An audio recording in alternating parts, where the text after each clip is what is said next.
একটা দাড়িতে বলে 40টা ফেরেশতা ঝুলে 70টা ঝুলে ওই দেখছি কিন্তু বিরাট আলেন 70টা খামেল বাস আলেন 70টা ফেরেশতা ঝুলে আজ পর্যন্ত একটাও দেখলাম না। ডেলি আশ্রয় 4-5টা দাড়ি পরে আমার। আমি দাড়ি পড়তে দেখছি, ফেরেশতা পড়তে দেখি নাই। তো কাজী আপনারা কি কন? এগুলা কোরআনের কোথাও নাই, একটা জায়গায় দেখাইতে পারবো না কেউ। এই কিনা আজগবি শরীফের কথাবার্তা, কারণ ওই জ্ঞান গবেষণাকে ঢাইকা দিছে এই ওহাবি উমাইয়া আব্বাসিয়া রাজবংশ। মুসলমান যেন জগতের বুকে উচ্চ জাতি হিসেবে মাথা তুলে দাঁড়াতে না পারে, কারণ এই আবু জাহিলের বংশ, এই সাহেবা উকবার বংশ, এরাই ইহুদির সবচেয়ে বড় দালাল। এগুলা গভীর চক্রান্ত। যারা জ্ঞানী, মুসলমানের মধ্যে যারা মহাজ্ঞানী, তাদেরকে সবসময় অত্যাচার করছে, হত্যা করছে। দেখেন আলে রসুলের সমস্ত মহাজ্ঞানীদেরকে, প্রত্যেকটা আলে রসুলকে হত্যা করা হয়েছে। মাওলা আলীকে হত্যা করছে, মা ফাতেমাকে হত্যা করছে, ইমাম হাসানকে হত্যা করছে, ইমাম হুসাইন আলাইহিস সালামকে হত্যা করছে, ইমাম জৈনুল আবেদিন আলাইহিস সালামকে হত্যা করছে, ইমাম কাসিমকে হত্যা করছে, ইমাম বাকেরকে করছে, ইমাম আলী আসগর, ইমাম আলী আকবর, ইমাম আলী তাকি, ইমাম আলী নাকি, ইমাম হাসান আশকারি, সবাইকে হত্যা করছে আলে রসুলের। এবং বড় বড় আল্লাহর ওলিদেরকে হত্যা করছে, কারণ তারা মহাজ্ঞানী। এই জ্ঞানী যদি থাকে, আরও জ্ঞানী তৈরি করব। এর জন্য জ্ঞানী সরায় দাও, তোমরা এমনি পুঙ্গ হয়ে যাইবা। এর জন্য কোনো এক কবি বলছে, তুমি আমাকে একটি শিক্ষিত মা দাও, আমি একটি শিক্ষিত জাতি দেব। মা যদি শিক্ষিত হয়, তার সন্তানগুলোও শিক্ষিত হয়। তাহলে মাই তো মূর্খ, সন্তান কই থেকে শিক্ষিত হইব? আমার একজনে কই বললি, সেই আপনাকে এলাকারই, আমি যাই বলেছি কুইসা দেখলাম, দেখা খুব ভালো লাগছে, অনেক দামে বিক্রি হয় ঢাকাতে। আমি গেলাম কুইসা কত করে কেজি? 800 টাকা, 700 টাকা কেজি বিক্রি হয়। তা আপনারা এন থেকে বেছেন কত? কই 300, 350। আমি কই তাই? তো ফট করে এক মহিলা কয় কি, আরে কুইসা মাছে তো নামাজ পড়ে। আমি কই ইন্নালিল্লাহ, এটা আবার কবে থেকে হইল? তাহলে সে তার সন্তানকে কি শিখাবে? এটাই তো শিখাইব। এর জন্য শিক্ষিত মা শিক্ষিত জাতি, মূর্খ মা মূর্খ জাতি। আমাদের মায়েদেরকে, বোনদেরকে ঘরে ঢুকায় দিছে, স্বামী সেবা করবা, স্বামীর পায়ের নিচে জান্নাত। স্বামী হয়ে রয়েছে জাহান্নামী, আর বউ স্বামীর পায়ের তলে জান্নাতে থাকবো। আশ্চর্য! এই আজগবি শরীফের কথা। মায়ের পায়ের নিচে সন্তানের বেহেশত, এইটা ঠিক, কিন্তু স্বামীর পায়ের নিচে স্ত্রীর বেহেশত, আয় হায় রে কয় কি? আপনার কি মনে হয় আপনার পায়ের নিচে আপনার স্ত্রীর বেহেশত আছে? ভুলেও না, কারণ পৃথিবীর বুকে মা এবং মেয়েরা হচ্ছে বেশি ধৈর্যশীল। মায়ের জাতিটাই হচ্ছে ধৈর্যশীল তারা। এর জন্য তাদেরকে নামই দিছে মা। মা ধৈর্যশীল, মায়ের পায়ের নিচে সন্তানের বেহেশত। এই সমস্ত হিংসা যেন আমরা না করি, আমরা জ্ঞান বিবেচনা করি। পৃথিবীর সমস্ত মানুষগুলা দেখেন জ্ঞান গবেষণায় সব জাতি উন্নত, একমাত্র আমরা কেন? এই আরবিয়ানদের, এই ওহাবিদের চক্রান্তের কারণে। খবরদার গবেষণা করো না, হাবিয়া দুজক ইংলিশ পড়ো না। হাবিয়া দুজকে যাইবা, কুট টাইপিং চসকে ফেরেঙ্গির পোশাক কইতো না। এই যে মাইক লাগাইছস, এটা তো শয়তানের গলা। টেন্ডেস্টার বানাইছস, এটা শয়তানের বাক্স। আচ্ছা, ফুটবল জঙ্গলির মাথা। এই মাদ্রাসার মধ্যে আমরা নিজেরা, আমার মা, আমার আপন বড় মামা হচ্ছে বিরাট আলেম, আমার বাবাও মাওলানা, কিন্তু আমার নানায় সে তার পোলা ওই যে স্কুলে পড়বার দেয় নাই। কে? ইংরেজি পড়লেই আমার নানা জাহান নামে যাইব গা। এর লেগে পোলারেও মাওলানা বানাইছে, মেয়েও বিয়া দিছে মাওলানার কাছে। হের জান্নাতটা হে ফাঁকা করছে। ওখানে কওমি মাদ্রাসায় যারা নাকি আমার বাবার বেঁচে ছিল, ওই সময় তো মানুষ চাকরিই পায় নাই। তার জীবনটা কত কষ্টে গেছে। কয়জন ভালো বক্তা হয়? কয়জন লক্ষ লক্ষ টাকা কামায় বলেন? অনেক কওমিয়াল আছে। এখন সে সরকার MA পাশের একটা মর্যাদা দিল, কিন্তু আগে তো এটা ছিল না। তারা চাকরি পায় নাই, তারাও মানুষ, তারাও দুকে দুকে কাঁদছে, কারণ তাদের সাথে মুঠা বসা করছি আমারই গেতা গোষ্ঠীর ভিতরে। আলিয়ায় যারা, তারা সরকারি চাকরি পাইছে, কওমিয়ালারা পায় নাই। তো এই হিংসা আলিয়ার কওমিয়ালারে লাগায় রাখে। হিংসার মধ্যে যায়েন না। গুরু, গুরু বাংলা শব্দ, গুরুর আরবি কি? মুর্শিদ। শাইখ, শাইখ আরবি শব্দ, শাইখের বাংলায় হচ্ছে গুরু।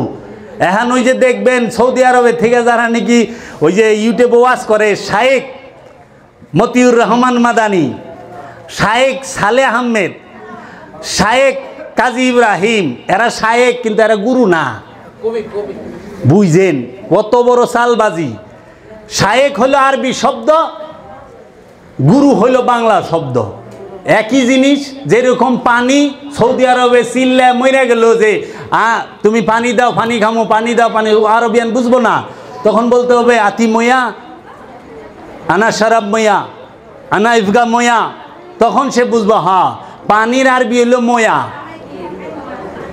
মানে পানি পানি করে আরবে চিল্লাইলে পানি বুঝতো না। তো জয় গুরু, জয় শব্দের অর্থ হইলো আরবিতে বলে ফাতহা। ফাতহা শব্দের তো সূরা ফাত্তা, দেখেন বিজয়।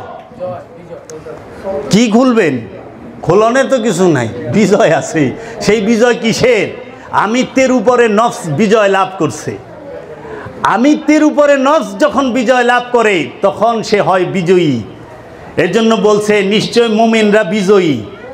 আমানু বিজয়ী, এটা গুলো কয় নাই, কারণ মুমিনে নফসের উপরে, সে খান্নাসের উপরে বিজয় লাভ করছে। খান্নাসের কুমন্ত্রণা থেকে সে বিজয়ী হয়েছে, কুমন্ত্রণায় কাজ হয় না, সে বিজয়ী। এর জন্য বলে কি জয় গুরু, জয়ের আরবি হইল ফাতা, গুরু, গুরুর আরবি হইল শাইখ। ফাতা আল শাইখ, আল মানে একমাত্র, ফাতা মানে বিজয়, শাইখ মানে গুরু, একমাত্র বিজয় গুরুর। ঠিকই তো, ওই যে বললাম কি মুমিন বিজয়ী। কার উপরে বিজয়ী? খান্নাসের উপরে। রসুল রাজনীতি করবার আসে নাই, এখন রসুল অনেকে রাজনীতিবিদ বানায়, কখনোই না, এটা মিথ্যা। কারণ রসুল হচ্ছে সমস্ত আলমের জন্য, কোনো দেশের লিগে রসুল না যে এটা বাংলাদেশের লিগে না। মহানবী কুল কাইয়ানাতের রসুল। তো মহানবী কিভাবে মদিনার মক্কার রাজনীতি করবার যাইতে? জিজ্ঞেসি পার্টির নাম কি? পার্টির নাম কি? আপনি এত বড় আলেম, মার্কা লইলেন বট গাছ, তখন শিরিক বেদাত হইল না। বট গাছ তো হিন্দু গো বানায় দেয়। বট গাছ কি হিন্দুর গাছ? বট গাছ হইলে আল্লাহর গাছ, আল্লাহ সৃষ্টি করছে। একটা মানুষ সারা জীবন তপস্যা করলে একটা গাছ পয়দা করা পারবো? বট গাছ বানায় দিয়েছেন হিন্দু। আশ্চর্যের বিষয়। এইগুলার থেকে আপনারা বাইর হন, জ্ঞান দিয়ে বিবেচনা করেন। যে গরু খাইলে মুসলমান হয়ে যাইবেন, আর কাউঠা খাইলে হিন্দু হয়ে যাইবেন। আরে আরবিয়ানরা সবচেয়ে বেশি কাউঠা খায়। এই যে শীতের সিজন আইতেছে না, চিংড়ি মাছ, কাঁকড়া, ঝিনুক, কাসিম ঠেইলা খাইব। নিজ চোখে দেখেছে, দুই চোখ দেয়া বাজারে, অগভীরে খারির সামনে যাওয়া যায় না। আর আপনারা তো মাকরু না যায় হারাম কই অস্থির কই ফেলে নাকি না? কন আপনার পছন্দ না, আপনি খায়েন না। হারাম তাকে বলে যেটা আল্লাহ এবং আল্লাহর রসুল নিষেধ করে, তাকে বলা হয় হারাম। হারাম মানে নিষিদ্ধ। হারাম করতে পারে একমাত্র রব্বুল আলামিন এবং রবের রসুলে, আল্লাহর রসুলে। আল্লাহর রসুল এবং আল্লাহ যেটাকে নিষেধ করছে সেইটা হারাম। কোনো মৌলবী নিষেধ করলে হারাম হয় না, ওইটা হইল অপছন্দ, যেটা আমার পছন্দ না। হালাল হারাম এটি আগে বুঝতে হইব। পছন্দ অপছন্দ, না পাক আর অপরিষ্কার দুইটা এক না। পাক আর পরিষ্কার এইটাও এক না, পবিত্র আর পরিষ্কার এক না। তো এইগুলাকে বুঝেন, সময় হয়ে গেছে অলরেডি, এখন মানুষ বুঝতে শিখছে। অহনে হে আগের দিনের কাম কথা করলে হইব না যে এক উঠে এক কমলা লইছে হুইয়া পড়ছে, এই আজগবি শরীফের গপ্প শেষ, এই নেতা কাম হইব না। তো কাজেই আপনারা অবশ্যই একজন উলিয়ে কামেলের মুরিদ হবেন। কোন অলি? যে আপনাকে নফসকে চেনার শিক্ষা দিতে পারবে, যে আপনার আত্মপরিচয়ের শিক্ষা দিতে পারবে, যে আপনাকে পবিত্র হওয়ার শিক্ষা দিতে পারবে। বাবা জাহাঙ্গীর কইতো, পিসাব গুরু গম্ভীর ভাব, লড়ে না চড়ে না, সব সময় হালে থাকে। হালে না, কিচ্ছু জানে না, লইরা সইরা বিপদে পড়বো, কোনটা কইব কোন বিপদে পড়বো, এর লেগা চুপ।